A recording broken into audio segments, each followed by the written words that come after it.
Throughout history, there have been some undeniably iconic pairings, such as milk and cookies, mac and cheese, Beyonce and Jay, lamb and tuna fish. But it's like they say, there's nothing quite like your first, and one of my firsts was undoubtedly peanut butter and jelly. So let's get to work making one. Start with your choice of bread. You could go with white, wheat, or whatever you prefer. I'm going with wheat, to which I'm going to put on some grape jelly. I like to put just a little bit too much grape jelly so it's falling over the sides, and some natural no-stir peanut butter. And there you have it, a nice quick peanut butter and jelly. It is soft, it is fluffy. I'm going to cut it on a diagonal like I'm still 10 years old. And there is a very nice cross section. You can see a beautifully fluffy classic peanut butter and jelly sandwich.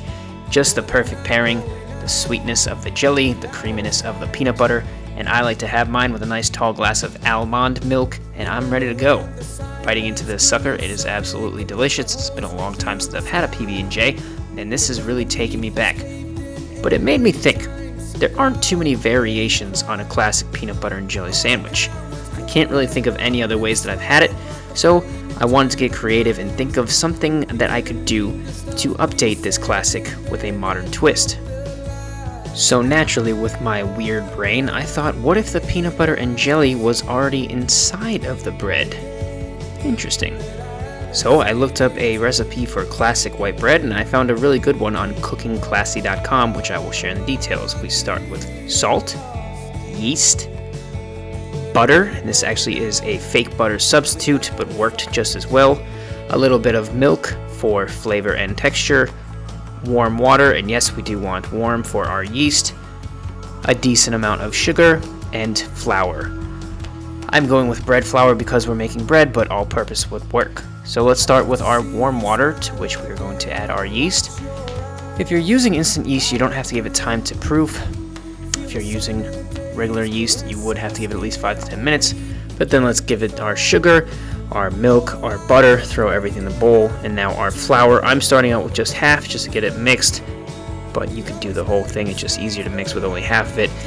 If you're doing this in a mixing stand, you could probably just dump everything in this order, but by hand you just kind of work it in slowly. Add in the rest of our flour, our salt, and finally our sugar, and just keep mixing. I actually was mixing this for about 10 minutes in total.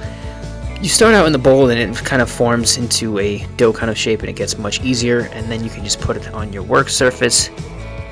All in all, as a reminder, this was about 10 minutes of mixing. With this white bread dough, it actually was really sticky, so I just grabbed another handful of flour because it kind of got to the point where I couldn't really roll it comfortably anymore, which wasn't a problem, just had to grab a little flour, and it soaked it up perfectly, and as you can see, it came together in a very nice dough. This dough was super soft, softer than most doughs I'm used to working with like your typical pizza dough or pasta dough or just any kind of other bread dough. For some reason, this white bread dough just came out really soft. It's a really good recipe that I would highly recommend you try. But there it is. There's our nice white bread dough, to which we're going to put a little bit of olive oil into a clean bowl to let this proof for about an hour. Do a little bit of a toro with a clean towel. Cover it, let proof, and let's hope this bad boy rises. And now that I think I indeed am ready for this jelly, I'm going to go with frozen strawberries. And I purposely went with frozen because they work better for a jelly than a fresh fruit if you're trying to make it quickly. They just have a really well developed, deeper flavor. And I went with strawberry jellies because you don't really find frozen grapes. But this is half a pound of frozen strawberries, to which I am going to add half of a lemon. Just really squeeze all the juice out there. It just adds a really nice citrusy freshness to our jelly. And the zest. This is the zest of the full lemon that I just gave a nice zest to. Chopped it up fine. You just want the yellow part, not the white part. Really goes a long way. And here I'm throwing in a little bit of sugar substitute. You could use real sugar, but I just went with the fake stuff, but it really added a nice sweetness, and it came out perfectly. And you can see I let this go on slow for about 45 minutes to an hour, and these are the various stages of just letting it simmer. I kind of use my spoon to mash it up a little bit, but you can just see over time it just really melts naturally, so you don't really have to do anything. If you wanted a perfectly smooth jelly, you could puree it or blend it or do whatever. But this is just natural. This is what I want. I want a little bit of a chunk to it. There's no seeds or nothing like unpleasant in the mouth. So it just came out exactly how I wanted it. Again, it was only about an hour. But it's not peanut butter and jelly without our peanut butter, so I'm going to toast these unsalted roasted peanuts. These aren't really, even though they're roasted peanuts, they're really not that roasted, so I'm just giving them a quick toss in a hot pan just to release some of their natural oils. It really enhances the flavor and it smells amazing. So after a quick toast on this where you just want to keep them moving, I have one of these countertop blenders, and I'm going to make a huge mess, but after I clean that up and get them into the blender, you can see that's what peanuts look like. I'm going to add a little sprinkle of kosher salt to it and give it a nice blend. And very quickly you can see we have peanut powder, but we want peanut butter. So I did this in a few stages to where it got crumbly like that. I kind of gave it a nice shake, went back on, and did this again. All in all, it took less than a minute to make this fresh peanut butter. And you can see that it's starting to come together. Now is the point that if you wanted to put just a little bit of oil or butter to make it extra creamy like your typical jarred peanut butter, I would do that now. I didn't do that because I like my peanut butter natural and thick, just like my ladies. Hola! So, corny jokes aside, this is what my peanut butter came out looking like. Nice and thick, spreadable. It just tastes like just a fresh peanut butter, nothing, preserved or unnatural about it. So this is exactly how I did mine, and I really like the way it came out. And after an hour, we have just about doubled our dough, and again, this came out super soft. You can see my fingers go into it. It's just the softest dough I've ever worked with. Really, really like it. Highly recommend this recipe. Let's get it worked out onto our surface, to which I'm going to add a little bit more flour and flour our rolling pin as well, just to make it easier to work with our dough. And I'm going to spread this out into a giant ovally rectangular shape. Since this is a completely made up recipe, I've never seen it done before or heard of this before, I'm just kind of making it up as I go along. But here is our peanut butter and our jelly. I'm going to start with the peanut butter, and if it was kind of smoother and creamier, I guess I would just blend this all over the place. But since it was a little bit thicker and crumbly-er, I just went with 3 rows.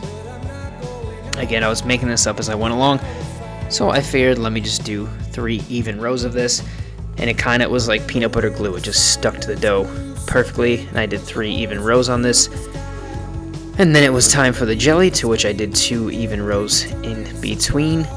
And you can see we're starting to kind of form a weird peanut butter and jelly looking dough. So I'm going to grab the back of the dough and just roll it over slowly, slowly, slowly. You don't want to do this too fast to kind of squirt out your ingredients. But you can see I do this nice and slow, like a big fat peanut butter and jelly burrito. And then I just kind of crimp the ends over, give it a little tuck. And at this point, this is just looking like a regular white bread dough. You can't even tell if there's anything inside of it.